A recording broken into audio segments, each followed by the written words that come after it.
অন্যরকম ভাবে আছেন, এটা অনেকটা বুঝতে পারলাম আপনাদের হইচই। ভালো লাগলো। আমাকে এনামুল ভাই একটা মারাত্মক প্রশ্ন করেছে। আসলেই এই বিষয়গুলো কেউ জানতে চায় না, সচরাচর এগুলো কথা কেউ বলে না। শ্বশুর হইল পীর, আর সেটা যদি মেয়ের জামা একটু চালাক থাকবে না, তাই কি আর হয় না বলেন? ওনার ওনার যে শ্বশুর, উনি কিন্তু আমাদের নেত্রকোনা মদনপুরে বিয়ে করেছে ওনার শ্বশুর আব্বা সাইফুল ইসলাম। উনি হলেন কুষ্টিয়া শেরে মস্তান সাহেবের ভক্ত, গুড়াগুলা খুব শক্ত, যার জন্য এত গুরুত্বপূর্ণ কথা উনি আমার কাছে জিজ্ঞেস করেছে। আমি অনেক অনেক খুশি হয়েছি। কিছু বিষয় আপনাদেরকে জানাবো। যারা সিলেট থেকে মানে আমাদের শাহজালাল বাবার আঙিনা থেকে যারা শাহ সুলতান কমরউদ্দিন রুমি রহমতুল্লাহ আলাইহের দরবারে যান, তাদের কিছু নিয়ম এবং কিছু গোপন কথা বলে যাব, যেটা আপনাদের জানা দরকার। কথাটা হলো, আমি কথা বলতেছি খারাপ লাগতেছে আপনাদের? আচ্ছা, আলহামদুলিল্লাহ। আমাদের শাহজালাল বাবার 250 বছর আগে হজরত শাহ সুলতান কমরউদ্দিন রুমি রহমতুল্লাহ আলাই 445 হিজরিতে এই পূর্ববঙ্গে সর্বপ্রথম ইসলামের দাওয়াত দেওয়ার জন্য আসেন এবং 1053 খ্রিস্টাব্দে শাহ সুলতান বাবা আসেন, আর আমাদের শাহজালাল বাবা আসেন 1303 খ্রিস্টাব্দে। এখন কথা হলো, ওনারা যে আসলেন, এ জায়গায় আইসা ইসলাম প্রচার করলেন, এদের তো মূল বিষয় আছে। ওনাদের বংশ বা ওনাদের মূল ঘর কোথায়? আমরা বড় পীর আব্দুল কাদের জিলানী রহমতুল্লাহ আলাইহের নাম শুনি নাই বাবারা? উনি বাগদাদ শরীফে এমন একজন কামেল পীর ছিল, ওনার নাম যদি অপবিত্র শরীরে কেউ নিতেন তাহলে তার এই শির কেটে যাইত। তখন এই নিয়ম পরিবর্তন হলো যে কোনো কারণে। অনেক লম্বা ঘটনা, সারা রাত্র শেষ হয়ে যাবে। আমার উস্তাদ 11 বছর যাবৎ অলিয়া আউলিয়াদের জীবনী পালা করেছে, একটা মঞ্চে 11 বছর গান করেছে, অলিয়া উলিয়ার এক খণ্ডই শেষ করতে পারে নাই। তাহলে এক রাত্রে আমি কিভাবে অলিয়া উলিয়ার জীবনী শেষ করতে পারি? আমি মূল বিষয়গুলো বলছি। এই বড় পীর আব্দুল কাদের জিলানী রহমতুল্লাহ আলাইহের আব্বা হলেন আবু সালেদ মোসা জঙ্গি। কি নাম? আবু সালেদ মোসা জঙ্গি। এই আবু সালেদ মোসা জঙ্গি যে, ওনার পীর ছিলেন মীর মহিউদ্দিন।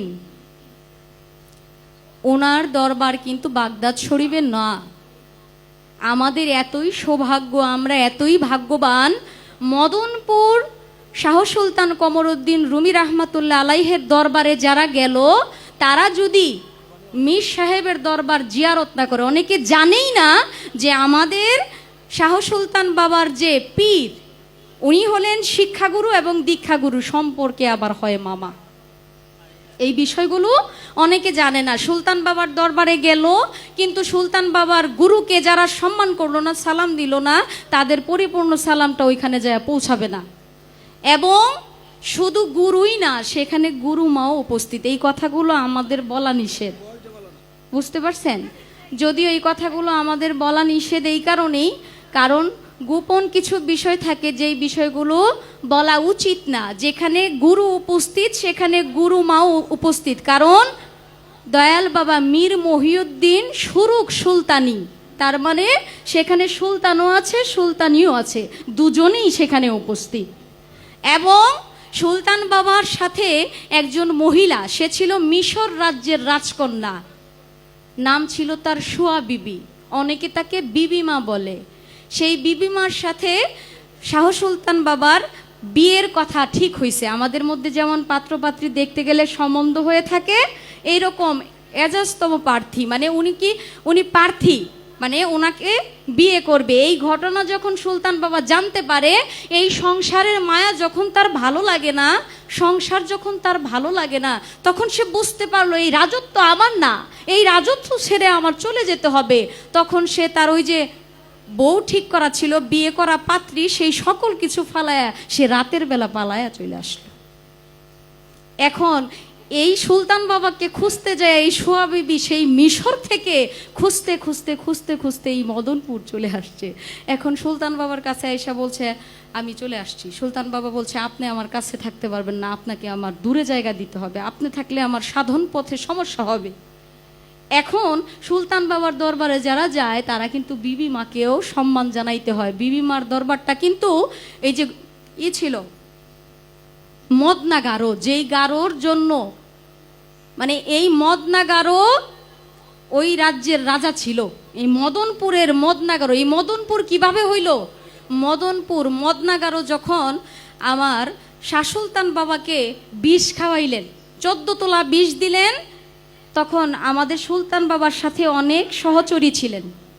আমার কথা বুঝতে সমস্যা হচ্ছে? সাথে যখন সহচরীরা ছিল সেই সহচরীদেরকে বললেন আমি যে মদনা গারোর বাড়িতে যাচ্ছি, আমাকে যে দাওয়াত করা হয়েছে, আমাকে কিন্তু তারা বিষ দিবে, তোমরা সাবধান, আগেই খাবার খাইও না, ওই খাবার খাওয়ার পর আমার সমস্যা হবে, আমি যখন অচেতন হয়ে যাব আমার হাতের এই আশা দিয়ে মদনপুরের যে ব্রিজ, এই ব্রিজ আগে ছিল না, এখানে 3টা র্যাক দিবা, দেখবা এখানে একটা নদী হয়ে যাবে, নহর হয়ে যাবে, সেখান থেকে একটু পানি আইনা আমার মুখে দিবা, আমার শরীরে ছিটায় দিবা, আমি আবার সুস্থ হয়ে যাব। তখন 14 তোলা বিষ মদনা রাজা তার বোনের পরামর্শে তাকে খাবারের সাথে মিশাইয়ে দিল। খাবার খাওয়ার পর সুলতান বাবা অসুস্থ হয়ে গেলেন, অচেতন হয়ে গেলেন। সহচরীদেরকে যা শিখায় দেওয়া হয়েছিল তাই সেভাবে করার পর, পানি দেওয়ার পর আবার সুলতান বাবা সুস্থ হলেন। তখন মদনা গারো জিজ্ঞেস করলেন আপনি আমার কাছে কি চান? তখন সুলতান বাবা বললেন আমাকে এক মুসলা জায়গা দিলেই হবে, জায়নামাজ আছে না, আমরা নামাজ পড়ি, সালাত কায়েম করি, একটা জায়নামাজের জায়গা দিলেই যথেষ্ট, আর কিছু লাগবে না। এই জায়নামাজের জায়গা যখন নিল, এই জায়নামাজ বড় হইতে হইতে 352 পুরা জায়গা দখল করে ফেলছে। মদনা গারোর কোনো জায়গাই নাই যেই জায়গার মধ্যে মদনা গারো থাকবে। এই মদনা গারোর বোন ছিল এই যে নন্দনপুর বলে, যে নন্দীপুর, লক্ষ্মী, এগুলা তার বোন ছিল। তখন মদনা গারো বলতেছে আমি চলে যাব, আমি যে চলে যাব আমার তো কোনো অস্তিত্ব নাই, এই রাজত্ব ছিল আমার, আমি যদি চলে যাই আমার কি কোনো অস্তিত্ব থাকবে না? বলছে আচ্ছা আমি কি করতে পারি? কয় আমার নামে এই জায়গা রাখবেন, এর জন্য নাম হইল মদনপুর। ওই যে মদনা গারো, বোনের নাম লক্ষ্মী, লক্ষ্মীপুর, নন্দীপুর, এরকম ভাবে বোনের নাম এবং তার নাম দিল। যারা অলিয়া উলিয়ার দরবারে মানত করে, আল্লাহর নামে মানত করতে হবে, অন্য অলিয়া উলিয়ার নামে মানত করলে সেটা শিরক হয়ে যায়, আল্লাহর সাথে কাউকে শরিক করা যাবে না। আল্লাহ আমি আপনার রাস্তায় এই জিনিসটা দিব, আপনার অলির বাড়িতে গরিবদেরকে খাওয়াই দিব, আমি সরাসরি বলতে পারি না, অলির দরবারে করব। যারা বলে যে আমি মদনপুরে একটা মুরগ মানত করলাম, সেটা কিন্তু সুলতান বাবার খাতায় যাবে না, এটা মদনা গারোর খাতায় যাবে। বুঝতে পারছেন বিষয়টা?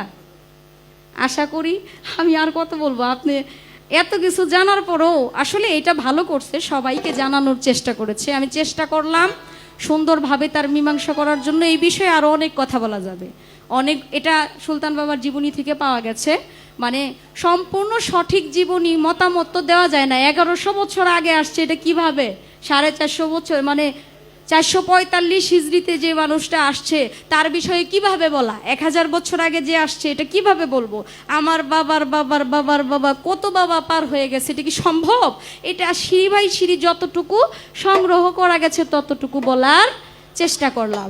আর সব কিছু আপনাদের এখন হাতের নাগালে। আমার ভাই গান করলেন, মোবাইল চায়নারা বের করছে, এখন বাংলাদেশে ভাই যা সৃষ্টি হয়েছে এটা বলার মতো না, অনেক গোপনীয় বিষয় আছে, আপনি এই বিষয়গুলো ইউটিউবে পাবেন না, ইন্টারনেটে গুগলে সার্চ করলে পাবেন না।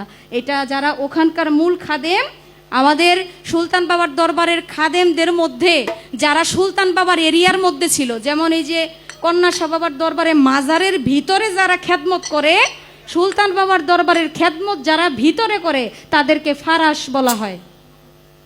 সেই ফারাসদের কাছে জিজ্ঞেস করলে জানতে পারবেন। আমি প্রায় 6 বছর একজন ফারাসের বাড়িতে ছিলাম, তার নাম হলো ইয়াহিয়া ফারাস, উনি আমাকে বোন বানাইছে। আমি একাধারে 6 বছর সুলতান বাবার দরবারে প্রতি বৃহস্পতিবার গোলামি করেছি। আশা করি আপনাদের কথার মীমাংসা করলাম, কষ্ট দিয়ে থাকলে আল্লাহর হস্তে ক্ষমা করবেন। আমাদের মুসলিম উদ্দিন ভাইয়ের আরেকটি গান আমার গাইতে হবে, তারপর আরেকটি গান করব। বিচ্ছেদ গানের সময় হয়ে গেছে। আমার পছন্দের কয়েকটি বিচ্ছেদ গান আছে যেগুলো আমি এখনো গাই নাই, ইউটিউবে আমার যায় নাই। তারপরে আমাদের কারি আমির উদ্দিন আহমেদ সাহেবের একটি গান করব, সময় হলেই ইনশাল্লাহ গাইব।